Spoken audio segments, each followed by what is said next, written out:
Welcome to NewsXstream. Today, President Donald Trump participates in a high-level bilateral meeting with the President of Ukraine. This important discussion highlights U.S.-Ukraine relations, touching on security, diplomacy, and cooperation, as both nations face evolving global challenges. Very substantial progress in many ways. We had a good meeting, as you know, just a short while ago with the president of Russia. And I think there's a possibility that something could come out of it. And today's meeting is very important. We have, I guess, the seven very powerful leaders from Europe. And we're going to be meeting with them right after this meeting. And thank you very much for being here. Thanks so much, Mr. President. If I can, first of all, thank you for invitation and thank you very much for your efforts, personal efforts to stop killings and stop this war. Thank you. And using this opportunity, many thanks to your wife, First Lady of the United States. She sent a letter to Putin about our children, adopted children, and my wife, she, First Lady of Ukraine. She gave the letter.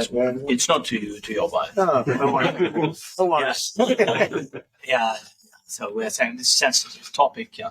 Yes, please. And thanks to our partners and that you supported this format. That after our meeting, we're going to have leaders who are around us, UK, France, Germany, Italy, Finland, EU, NATO. Mm-hmm. I mean, all partners around Ukraine supporting us. Thanks to them. And thank you very much for your invitation. Thank you very much for being here. President Trump. Yes, Peter, go ahead. Thank you, President Trump. So, President Zelensky, you say in a post on X today, Russia must end this war, which it itself started. President Trump, you say President Zelensky of Ukraine can end the war with Russia almost immediately if he wants to, which is...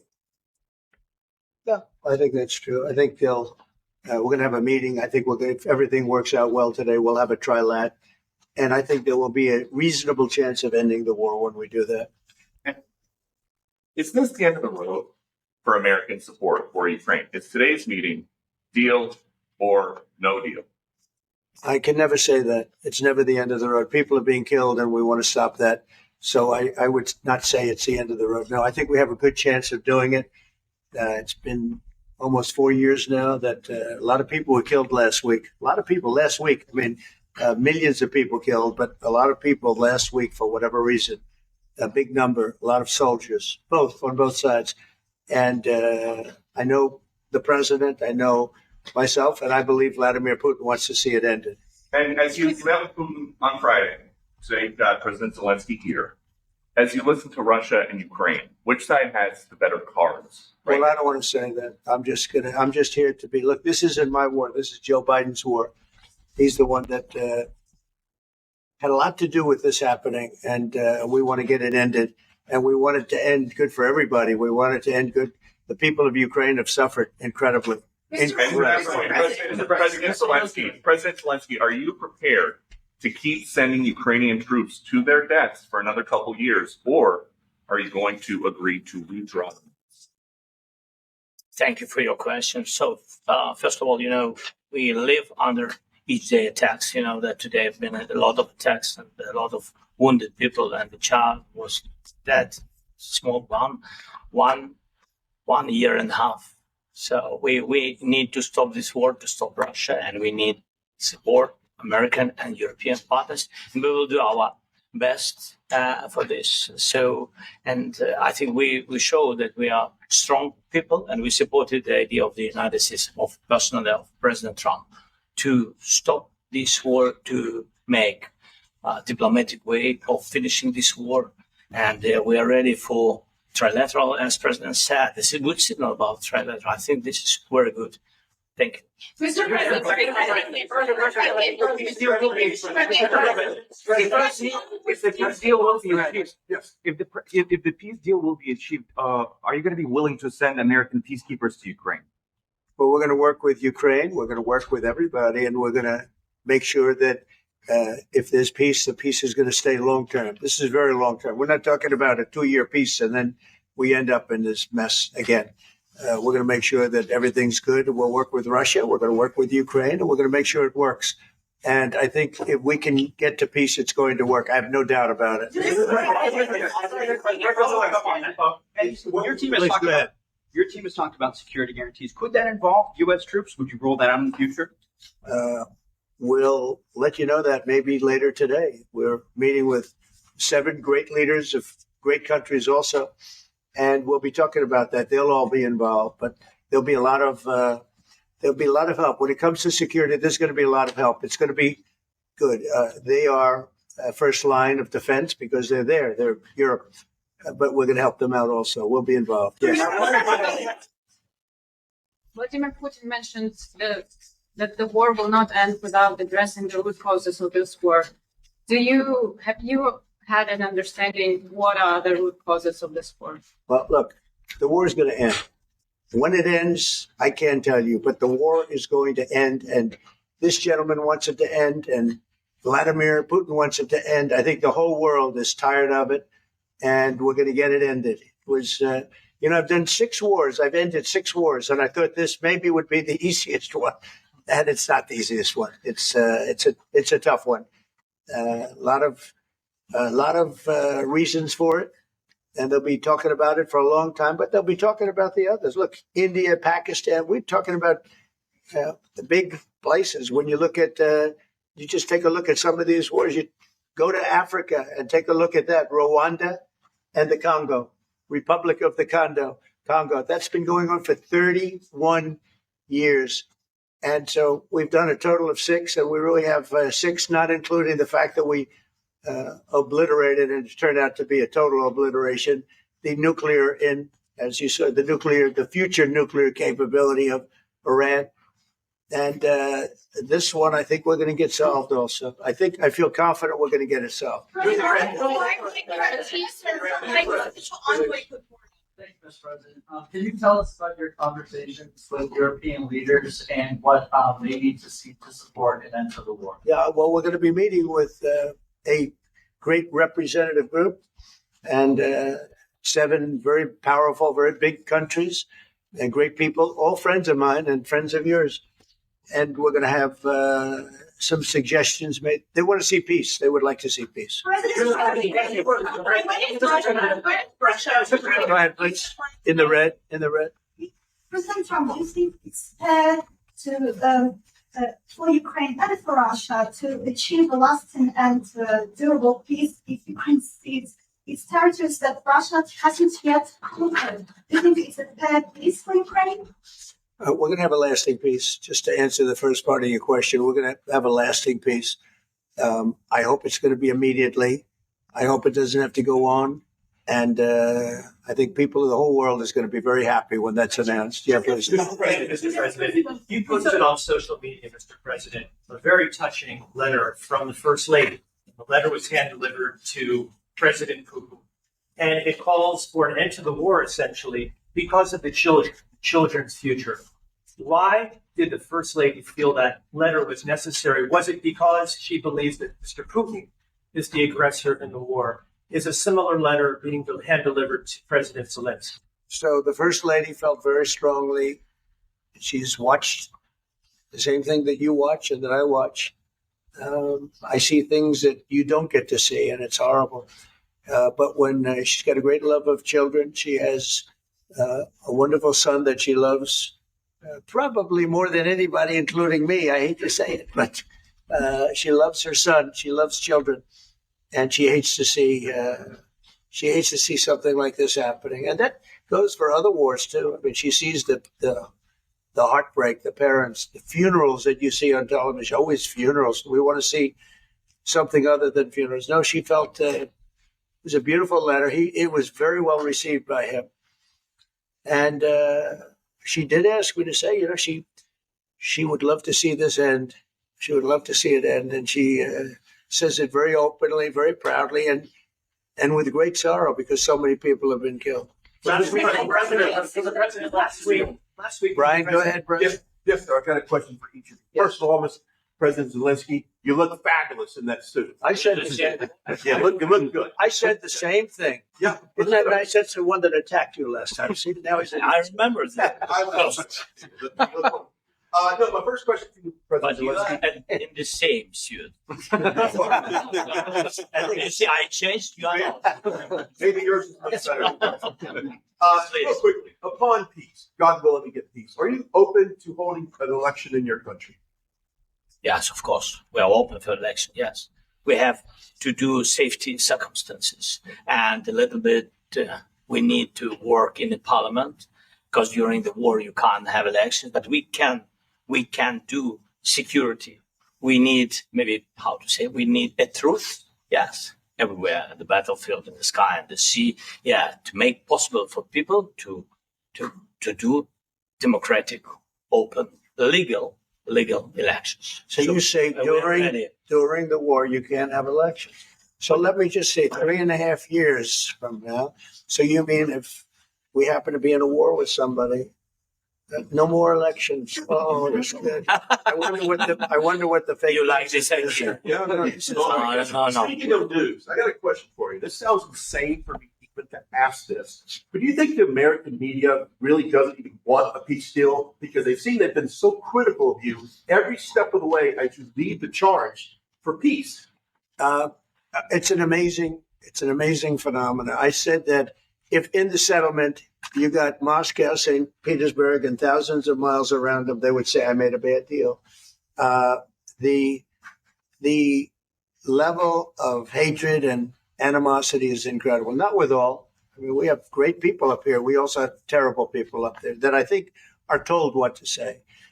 But in solving all of these wars, they don't even write about it. I saw major wars. I saw wars that have been going on for 31, 35, and 37, and a couple of quicker ones. One that was going to go into a full-blown deal very quickly. You know what the one I'm talking about? It was a big one. But they don't even write about that. No matter what I do, no matter what, and this is not anything to do with you. It's probably to your advantage in a certain way. But no matter what I do, no matter what deal I make, from my standpoint, you'll come out good. Maybe President Putin will come out good.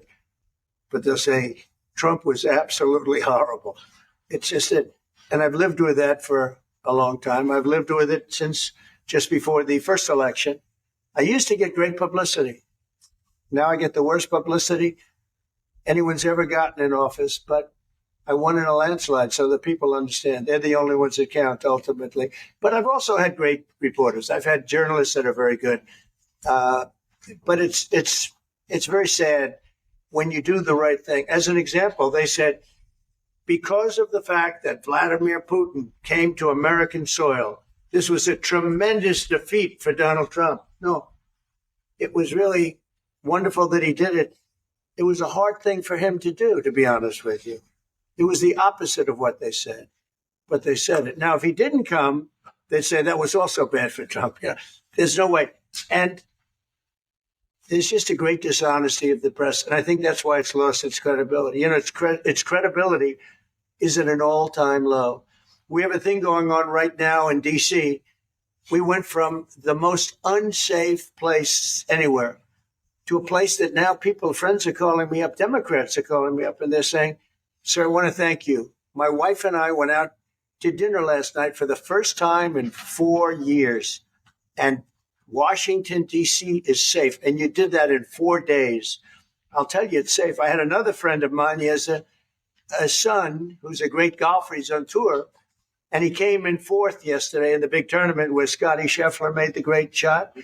And he said his son is going to dinner in Washington, D.C. tonight. I said, would you have allowed that to happen a year ago? He said, no way.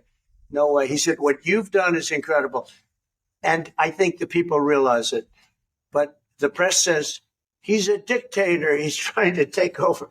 No, all I want is security for our people. But people that haven't gone out to dinner in Washington, D.C. in 2 years are going out to dinner. And the restaurants the last 2 days were busier than they've been in a long time. Thank you. I walked around yesterday with MTG. If you can walk around with DC with MTG and not be attacked, the city is safe. Yes. Right. Mr. President, last week you warned of what you called severe consequences if a 30-day ceasefire or any type of ceasefire were not agreed to by Russia. Will there be severe consequences? Does that change because I don't think you need a ceasefire. You know, if you look at the 6 deals that I settled this year, they were all at war. I didn't do any ceasefires. And I know that it might be good to have, but I can also understand strategically why, well, you know, one country or the other wouldn't want it. You have a ceasefire and they rebuild and rebuild and rebuild, and, you know, maybe they don't want that. But if you look at the 6 deals that we made peace and you know, long-term, long-running wars, I didn't do any ceasefires. Would I like the concept, you know, I like the concept of a ceasefire for one reason, because you'd stop killing people immediately, as opposed to in 2 weeks or 1 week or whatever it takes. But we can work a deal where we're working on a peace deal while they're fighting. They have to fight. I wish they could stop. I'd like them to stop. But strategically, that could be a disadvantage for one side or the other. But all of these deals I made without even the mention of the words ceasefire. Are you Can you explain the decision to offer Ukraine Article 5 like security guarantees, but stop short of pushing for their full membership? Yeah, well, we haven't done anything on that yet. If you look back and you go back long before President Putin, it was always a statement that they would never allow Ukraine into NATO. So that was a statement that was made, but we haven't discussed any of that yet. We're going to be discussing it today, but we will give them very good protection, very good security. That's part of it. And the people that are waiting for us, they are, I think they're very like-minded. They want to help out also. Thank you, President. Thank you, President Trump. The United States has already given hundreds of billions of dollars to this war effort in Ukraine. Biden. At best, it is a stalemate, and the killing continues. So, President Trump, how much more is the United States willing to give Ukraine? And President Zelensky, how much more do you want? Well, I'll start off just by saying we're not giving anything now. We're selling weapons. This is something before, I guess the number is well over $300 billion. That was under Joe Biden, a corrupt politician, not a smart man, never was. By the way, go back 40 years. He was not a smart man 40 years ago either, but now he's in particular bad. This was done by a corrupt administration that shouldn't have been in. And frankly, if the right results of the election were given, if I were president, this war would have never taken place. And he would have been very happy because he would have liked to have seen. I mean, they went through hell. He went through hell. This war would have never happened. And the people that were killed, a couple of million people, a lot of people with soldiers and everything else, and the people that have been displaced and forced into other areas and other countries because of what's happened, none of that would have happened. And I'm just saying that he was a horrible president, whether it was the borders or this. He was just a horrible, corrupt president. Mr. President, You want to answer? I can. Thank you so much. So first of all, we have possibility now to buy weapon from the United States. We are thankful for this program and this opportunity. We are thankful for Europe. They pay for this.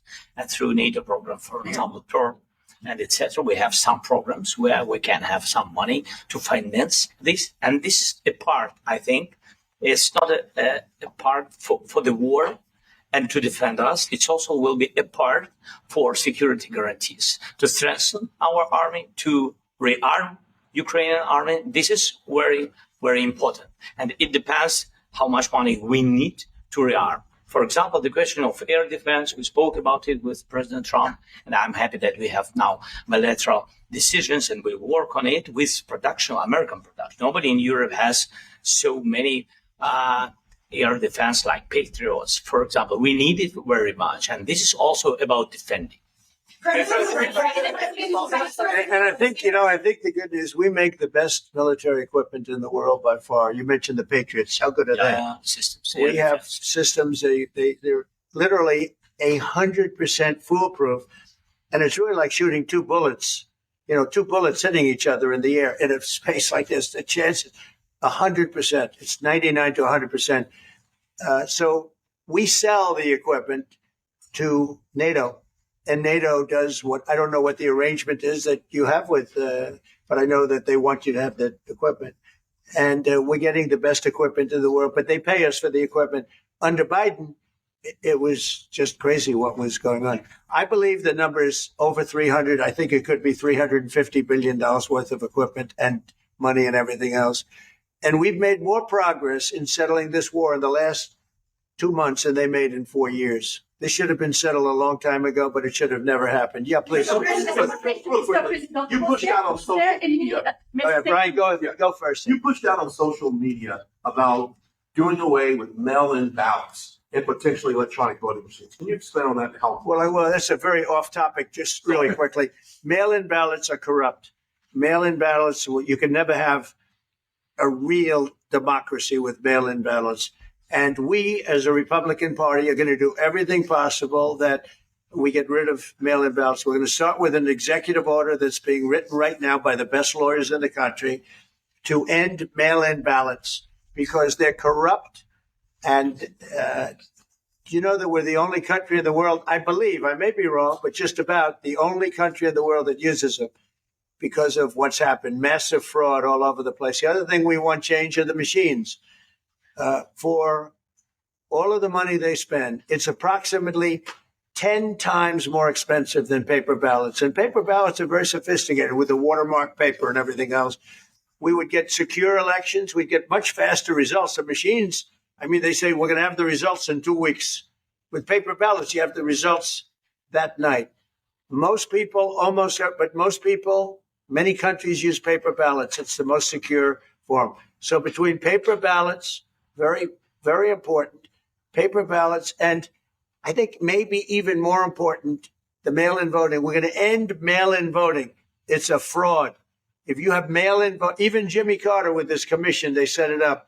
He said the one thing about mail-in voting, you will never have an honest election if you have mail-in. And it's time that the Republicans get tough and stop it because the Democrats want it. It's the only way they can get elected. Because with men and women's sports and with transgender for everybody and open borders and all of the horrible things. And now the new thing is they love crime. They're fighting me on the fact that I've made Washington, D.C. safe. We're not going to get mugged, beaten up, or killed like all the people you've been watching get so badly hurt. I'm glad. I hate to take your time on this, but I'm glad you asked me that question. We're going to stop mail-in ballots because it's corrupt. You know, when you go to a voting booth and you do it the right way and you go to a state that runs it properly, you go in. They even ask me. They asked me for my license plate, for identify. I said, I don't know if I have it. He said, sir, you have to have it. I was very impressed, actually. But it's very hard to cheat with mail-in voting. As you know what happens in California, it's so corrupt. Where some people get 5, 6, 7 ballots delivered to them. Now, we got to stop mail-in voting, and the Republicans have to lead the charge. The Democrats want it because they have horrible policy. If you have mail-in voting, you're not going to have many Democrats get elected. That's bigger than anything having to do with redistricting, believe me. And the Republicans have to get smart. We're not going to have a country. I said for a long time at rallies, you need borders and you need free and fair elections. Those two things. Otherwise, you don't have. We have strong borders now. In 90 days, Mr. President, we didn't have 1, 0, 0, and 3 months. Not one person came in illegally into our country. In fact, even I find that hard to believe, but it's run by a little bit of a liberal group that put out the numbers. So I guess but 0, 0, and 0. You go back a year ago, 2 years ago, 3 millions of people poured into our country. It was terrible. Thank you very much. Do you need for President Trump to be able to make a deal? Is it American troops, intelligence, equipment? What is it? Everything. Really, it includes 2 parts. First, strong Ukrainian army. That's what I began to discuss with your colleagues. And it's a lot about weapon and then people and training missions and intelligence. And second, we will discuss with our partners. It depends on the big countries, on the United States, on a lot of our friends. Mr. President, refers to that NATO-like protection in order to get President Zelensky to advance things. Well, I don't know if you define it that way, but NATO-like. I mean, we have people waiting in another room right now. They're all here from Europe, biggest people in Europe. and they want to give protection. They feel very strongly about it, and we'll help them out with that. I think it's very important. I think it's very important to get the deal done. You've been involved with peacekeeping in Ukraine since your first day in the administration. What would you say to the Ukrainian people right now who are suffering under the Russian attacks and hoping that the American people will stand with them? Well, I know Ukrainian people. I've known many over the years. They're great people. They're smart. They're energetic. They love their country. I mean, they love their country, and we want to get this war ended. That's all I can do. I love the Ukrainian people, but I love all people. I love the Russian people. I love them all. I want to get the war stopped. Very important. Is there any aspect of your discussion with Vladimir Putin that led you disappointed? Look, I was just telling the president, I just spoke to President. Thank you for watching NewsXstream. Stay tuned as we continue to bring you the latest updates from Washington and around the world. Don't forget to like, share, and subscribe for more coverage of major political events.